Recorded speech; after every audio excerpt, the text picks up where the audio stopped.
Oh, wait, I have an empty chair. Please come sit down. So, okay, guys, good morning. And we're microphone-less because, as you can see, I have a substitution. You get the B team today. Hey! Hey! But it's true. But it's so true. Okay, so Miss Liz is off this morning with her cute daughter, but we need to do a sound check. So would somebody let us know if you're listening or trying to listen, if you can hear us? Because we don't have our microphones on because we're not sure how to hook them up. We don't know what we're doing without Liz. We don't know what we're doing without our sweet Liz. So it's doing it. Oh, it's doing it? What's it doing? It's cutting off the sides. Oh, it's cutting off the sides. Well, why? I don't know. Oh. See, we really don't know what Today we're doing without we're Liz. having a few technical difficulties this morning. Well, we're gonna give it a try. We're getting so close. Oh, golly, you know how? But why are you wearing that? Oh, because I'm the police today. I'm the quilting police. Oh, do you have quilting police? We don't like the quilting police. You don't? No. Oh, you know what? I don't either. Liz made me wear this. And thank you, Rin, for loaning me your cap this morning and your badge. I also have a badge. Not a microphone, but I have a badge. So welcome. And we hope that you can hear us. I don't know. But we're gonna pretend that you do, and we're gonna move right along. Have you heard from anybody yet? Laurie can hear us. Oh, great. Oh, yeah, real loud then. Good. Okay, so we really do want to talk about the Quilt Police. I'm going to open this up by telling you I had a really sad experience probably 3 weeks ago. I had a lovely lady come in and she said, you know, I almost didn't continue on with my quilting journey. And I said, oh, why? Because somebody in their guild had told her what a horrible quilter she is. Because she didn't do this right, and she didn't do that right, and you don't do this, and you don't do that. And I said, so who made her the Quilt Police? And she started giggling, and she said, I just really needed to hear that. I said, here's the thing. Are there some rules that are good to follow? Yes, we need to strive for a good 1/4 inch seam allowance. I think that is important. However, do you pre-wash your fabric or not? I don't. I don't either. Maybe someday it will bite me in the fanny. How about you ladies that are in the audience? Oh, no, everybody's shaking their head no. Now, my Rolane that used to be my business partner here, she washed everything. Everything she pre. I don't. First of all, then you got to iron all those wrinkles out. Yes. Ugh. Don't do that. Oh, gosh. Oh.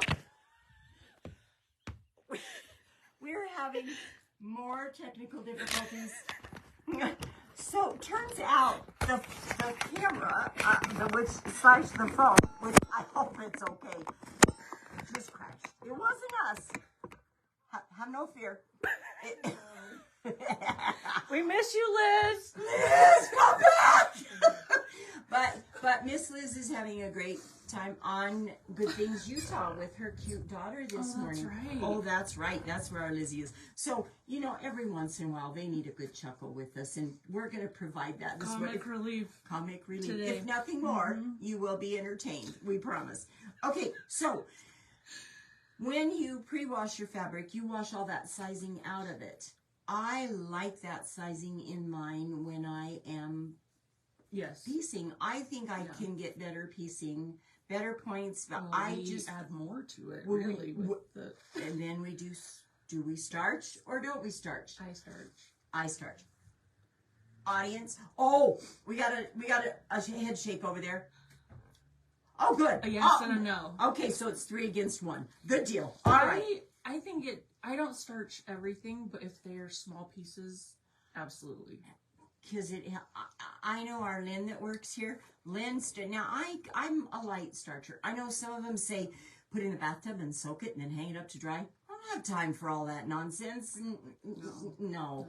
But Lynn starches his so much that I swear the fabric stands up by itself. I mean, it's pretty stiff. It is really pretty darn stiff.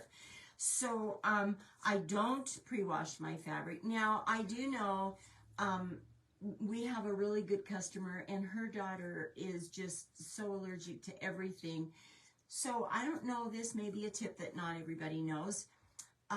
In the process, do you know they use formaldehyde? Oh, you didn't know that. So they're kit. I don't know if they're trying to bring our fabric back to life or just putting it down and under. Yes, formaldehyde is one of the chemicals that they actually use in that. And so one of our sweet little customers is horribly allergic to everything. So before she can even touch anything, her mama has to take it all home and wash and dry it. I'm losing my bonnet again here. Hold on. So I mean, there are times that I can see really needing to pre-wash fabrics.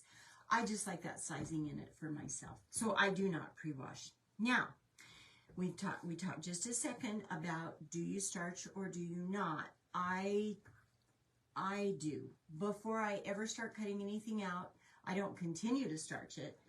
Before I cut anything out, I take my pieces of fabric and I give it a good spray.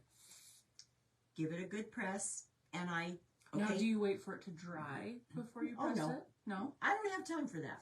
I'm in a hurry. I got to get on with this. I don't have all day long to let this. No. So I just steam. And do you steam or do you not steam? I don't steam. Oh, Got 2 and yes 2. and a no. We got a tie. We got a tie on here. I do. I feel like I can get those wrinkles out a little bit easier. I do. But do you press or do you iron? Press. I like it. 4 presses. 4 to the presses. Okay, because here's what happens. When you iron, you are stretching your fabric. And once it's stretched, please don't try and unstretch it because it doesn't happen. Well, it also makes it shiny because of that sizing on there when you go over seams. Okay. Yes. So when you starch, do you starch from the back side or the front side? The back one I remember. Good job. Oh, when I remember. Audience. Oh, she don't know. And she doesn't do it at all. So our audience over here, we're going to have them clap in a little while, just so you guys know that there is somebody sitting over there. They are real. They are real. It's for the real. Okay. The fabric, the finish is put on the right side of your fabric. And some of it does go through to the back side, yes, but the majority of that sizing is up on the top. So when you put your starch on up there, it doesn't quite sink in as much as if you're pressing it from the back. Makes sense. Yeah, so pressing it from the back, and again, no Quilt Police. These are just some tips and maybe some hints on maybe what some of us do. Okay, so from the back side, then my friend Lori will flip it over to the other side sometimes and spread and starch it from the front side as well. I usually just do the back side and call it good enough for that. Now, after I have started piecing my pieces, though, I don't starch again. It is starched at the beginning, and then I'm done. I don't put any more starch on it after that. It's got plenty. Doesn't need it. No need to waste all your starch. But what about your seams? Do you press your seams open or do you press your seams to the side? I typically do the side because I really like nesting seams. Me too. When the block is done and there's, those really thick ones, sometimes I'll go open then. And press those open. I totally agree with you. I really prefer nesting those seams. I really feel like I can get a much better point. I feel like I can get my pieces to match up a lot better if I've got that's just pushing against each other. Also, if you stitch in the ditch and your seams are open, you can pop those seams very easily. So your machine quilter won't appreciate it if you take it to her and you say, oh, easiest thing in the world, just stitch in the ditch. Now, I don't know whoever told anybody that was you try hefting around a 100-pound machine in the ditch and see how that works. In the ditch is the hardest thing for a machine quilter to do because you've got this great big huge machine and you're trying to go in a straight line. It is really difficult to do that. Some people are much better at it than others. I am not one of those that's great at it. I give it a try. But it is really hard to stitch in the ditch. And like Erin said, if your seams are pressed open and you're in that ditch, you're stitching right on all of those stitches that are in there, so you do stand a chance of popping that seam open as And it's it's being weaker. quilted. And it, not necessarily though, and I'll tell you why I say not necessarily. When I'm quilting, I shorten my stitch length a couple of clicks, so it's in a little bit closer, and I feel like it's pretty good. It probably is still really a little bit weaker because then this is open and you are getting a little more. But once it's been quilted, that's holding everything all nice and together. So you're really not so much pulling on those seams, but it can be. Now, open or not open? Oh, she said open. It depends. And it depends. It depends. And you also? Yeah. I have a pressing wand. Can I call it that? It's not really. Yeah. It's really called a strip stick. But when I'm pressing a seam open, you know, sometimes when you press those open, you end up with those little lines that are on both sides of your seam. Okay, this is called a strip stick, and it is amazing. It's done by this lovely gentleman who lives down in Texas, who's just the sweetest man to talk about.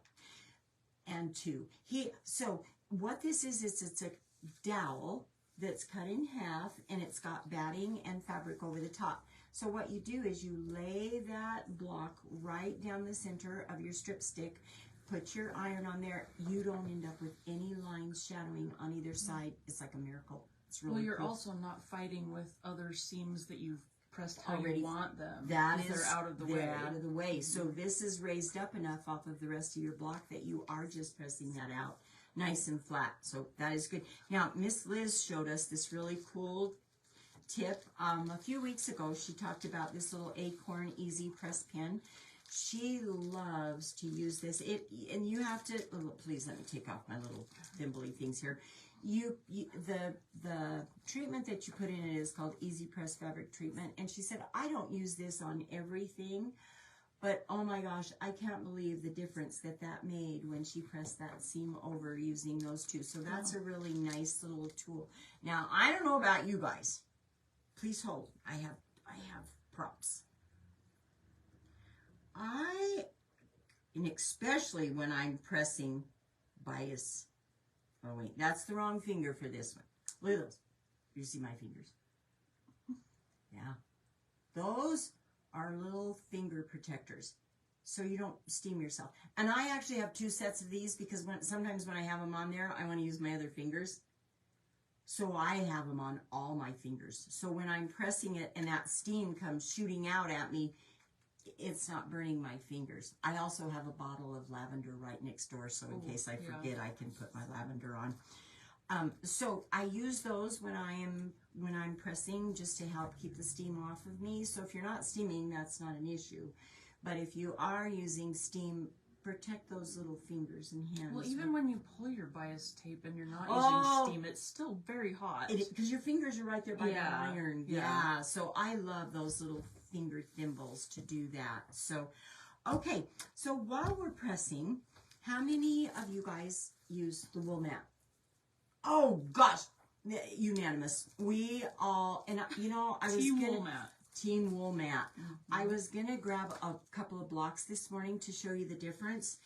I can't believe how much flatter you actually can press your blocks using a wool mat than not using one. Again, no Quilt Police here, no judging. I'm just saying these are some things that are kind of helpful. So you can, wool mat and a clapper. Oh, I forgot to bring the clapper Dream back here. team. Oh, because that between the two of them. So you press it with your wool mat, and then you smack that clapper on the top, let it sit there just even for a few seconds while you're pressing your next piece. So flat. Even those bulky seams that tend to come together in centers, it's very nice. I like it. I like it a lot. Okay, so a lot of times when we're marking our seams, like if we're doing half square triangles or flying geese or any of those things that require a line drawn from corner to corner, sometimes your fabric is going to slip around on your surface where you're working with it. If you have a little sandpaper board, and you know, in a class years ago, we showed everyone how to make an inexpensive sandpaper board. All you have to do, you go to your hardware store, you buy a piece of fine grit sandpaper, get a glue stick, a file folder, take that glue stick, slap it all over one side of your file folder, put your sandpaper right down. You got a nice portable sandpaper board right there. Works miracles. That is nice. It is nice. So just now, here's a tip. Don't have two pieces of fabric. Don't have one on top of the other when you go to mark one. Your sandpaper board won't work because your top piece is still going to flop around because now it's only half piece fabric. Do you want to know how I know that? Tell me. I've done it. Secret's out now. Fran is not as smart as what anybody thought they were. Well, nobody thinks that. Well, mistakes make you smarter. Not if you do them over and over and over again, though. Oh, that's a problem. It is. It kind of is. Okay, now here's. I know that sometimes people get a little intimidated by putting fabrics together. And it can be a little bit because you're investing a lot of money, time, energy, effort, all of the above into making this quilt, and you want it to be beautiful when it's done. So here's a rule about colors. Do y'all know that red's my favorite color? Yes. I think it's unanimous. They do know that here. All reds go together. All of them. All of them. From pinky reds to brown reds, they all will go together. A lot of times you can say the same about green, although green's a little bit trickier. But red is always, and here's how you make that work. More is better. If I've got all my reds that are exactly the same, let's say I've got all these brick reds and then I throw in a purple red. That's going to look ugly. But if I have several purple reds, several pink reds, several brown reds, blue reds, all mixed in this quilt, it's going to be beautiful. And not only is it going to look better with all of those colors in there, it's going to add more interest to your quilt. So your quilt's not going to look so flat because now I've not used all exactly one shade. Now the one color you've got to be real careful about, what is it? What is it? Orange red? No, orange red still even works well in with your reds. Oh, It's blues. Blue. It's blues. For some reasons, all blues are not created equal and they do not play nicely together. So you've got to be careful with your blues. Even somewhat blacks, because blacks can be grays, they can be browns, they can be purple blacks. So your blacks, even a little bit more caution, but your reds, anything goes. Anything goes. You can use them all. So the main thing I want everyone to really take away from this today is do not ever let anyone tell you that this is how you have to do anything, because you don't. And if somebody tells you, just walk away. Just look at them with a disgusted look and then turn around and walk away. That's my bestest advice. I want to know, do we have any comments there about what people have heard or like to do about? Laurie and Cindy both said no. I think they were talking about washing fabrics. Oh, good. Oh, good. Yeah, no, don't wash them. Don't wash them. Pam Davis starches when she can. Okay. Presses on both sides. Nice. Yeah, I usually do that also. I usually do press on both sides. I just don't usually starch on the other side. Oh, and here's one more. Talking about pressing. Okay, when you are pressing, like let's say you're pressing half square triangles or flying geese, if you will press from the right side, it will help you not get those little tucks in there. So sometimes when we're pressing it on the back side, it's real easy to get that fold in there. And so if you press, Laurie taught me that, if you press on the right side of your fabric, you can see where those little tucks are and you can just ease those right out with your iron. Again, don't stretch your fabric, but press on the right side of your blocks as you're putting them together. What else do we have from our fun friends this morning? Lynette Karchner says, good morning. Good morning, Miss Lynette. She's such a lovely lady. And Pam uses starch. Good for you, Miss That's Pam. about- I love starch. I do love starch. Now, I haven't made any of that vodka starch yet. Some people have made that and used it. Yeah. I'd rather drink mine, I guess, than put it on the fabric. I don't know. Can't you do both? You probably shouldn't. But Maybe you could. I don't like vodka though. So, but I'm just saying, if I use vodka, I might want to make me a. What kind of drinks do you make with vodka? I don't even know. Screwdrivers. Oh, how do you make one of those? Orange juice. Oh, well, see, goes to show. I guess I'm not a vodka drinker. Give me a glass of wine and I'm good to go. There we are. But now while I'm quilting, because then you really do make. And don't talk on the quilt. Don't probably not you. Well, you know, if you're having a bad night or day with your quilting, it might make it look better until you look at it sober. The next day, yeah. Yeah, that might not be your best option. So maybe no. Don't take that one to heart. We did not give you that advice at Village Vibes. No, don't do it. And sometimes I have to say this though. Sometimes do you ever have not a great day when you're quilting and everything is just yesterday? Oh, Yeah. Those shoes. So the shoes. Oh, the shoes are going to kill both of us right on off. I'm going to make a pair of shoes that will fit a 9-year-old child, not this big Sasquatch foot. I don't know what's going on there. Sometimes when I am quilting and I've ripped that sucker out 3 times and I just can't, and I keep doing it the same old way over and over again with the same results, because if you're doing it wrong and you continue to do it wrong, the results are going to be the same. Yeah. Not good. Not good. Sometimes you just need to put it down and walk away. Yes. Sometimes that is the very best advice. And sometimes the quilting fairy comes in the middle of the night and fixes it. Not always. But once in a while, it could. That's never happened to me. No, me either. But I'm always hopeful. So sometimes just walk away from it for a second. And don't be discouraged with what you have going on. Because sometimes I just think maybe the moon wasn't right the night before. Or maybe you have too much on your mind that day to really be focusing on. And don't talk on the phone and cut at the same time. Many a times, that's ended poorly for me. Really, really poorly for me. But so I think that we've jibber-jabbered long enough about Quilt Police. But the main thing is we want to let you know there are no Quilt Police. Sometimes when you're in a class and a teacher says, do it this way, I always encourage you to do that. Try it their way. You may look at them like they've got rocks for brains, and maybe some of them do, but they're there to teach you their technique and their method. And sometimes we learn a lot from that. I always say, I love to take classes because I always learn something new at every class that I take.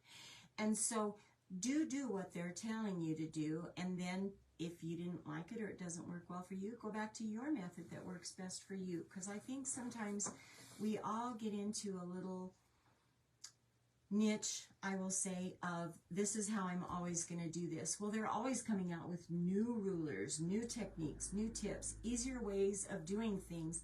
You know, I think back on when I first started quilting and where I am now. Oh, when I first started to try to make a Lemoyne star and I did a Y seam, it made me cry. Yeah.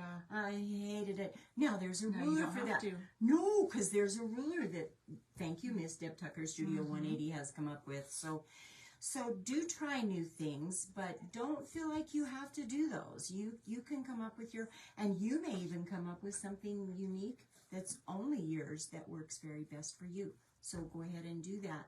And we hope that Miss Liz is having a wonderful time today with her daughter. And I can't wait to hear all about that. So I think we've jibber-jabbered long enough. And please keep your comments coming. We really appreciate everyone Cindy watching. Healy says she's never had the quilting fairy come either. Oh. So. Well, Cindy, you just fit right in with the rest of us, girl. But we can still hope. Right? There might be one at some point. We'll just keep right on hoping. We don't even know. So, thank you everyone for joining us again today. And remember that 5-10 rule. Be extra nice to everybody. Do something kind for yourself this week. And until next week, take care everyone. See Bye ya. for now. And thanks for tolerating our